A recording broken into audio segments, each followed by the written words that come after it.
Yan mga tiyan-tiyan, ito kami ngayon nagpapa-araro o binubungkal naming lupa mga tiyan-tiyan.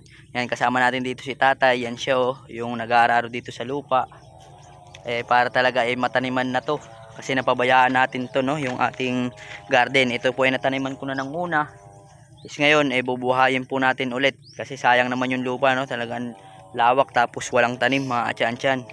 Medyo nakakapanghinayang. Kaya ngayon back to ano naman tayo na ito, garden no.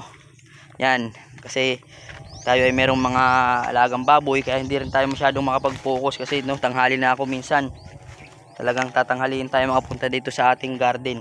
Yan, kaso ngayon susumingapin natin na maanuhan natin to, matrabaho natin ng maayos yung ating munting garden mga tiyan-tiyan.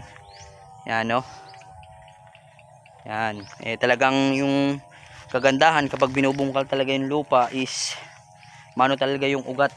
So talagang malalaki yung ugat ng ating mga tanim at talagang mamumunga sila ng maayos. Yan, kaya sila binubungkal mga tiyan-tiyan. Kailangan yan para talaga yung mga ugat talaga is buhay talaga. Yan no. Talagang napakaraming proseso sa pagtatanim bago ka talaga makaani no mga tiyan-tiyan. Kailangan mo talagang kailangan mo talagang ka dito, matyaga, masipag.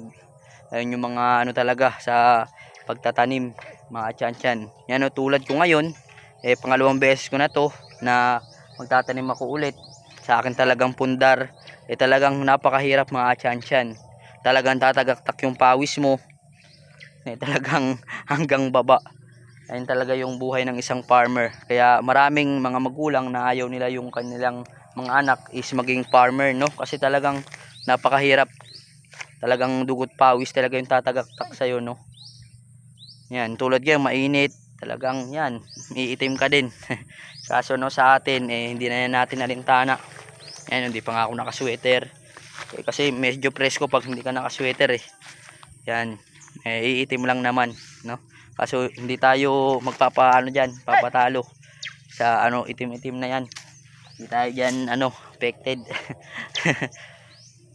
Yan, kailangan talaga walang arte-arte pag magsasaka ka no. Yan. Yan po yung ating journey dito no sa ating agriventure. Yan, itataniman po natin to ng nung una no, tinaniman ko to ng sitaw, okra, talong. Ngayon talong, okra yung ating itatanim dito mga tiyan-tiyan. Baka ganun din ulit yung ating itatanim. Siling green pala mga tiyan-tiyan. Siling panigang. Yan, yung ating mga dito itatanim. Yan, talagang naka-update tayo dito sa ating YouTube channel. Yan no, sana po subscribe nyo po yung channel ko para po ganahan po tayo ulit sa pag-upload dito sa ating YouTube channel. Yan, talagang no, sa Facebook maraming nanonood sa atin, kaso dito sa YouTube masyadong maliit yung ating mga views no. Kaso kahit ganun pa rin habang may nagtitiwala sa atin, may nanonood, patuloy pa rin tayo no. Medyo naabot na natin yung 1,000 subscriber, hindi pa sapat yun para tumigil tayo mga tiyan-tiyan.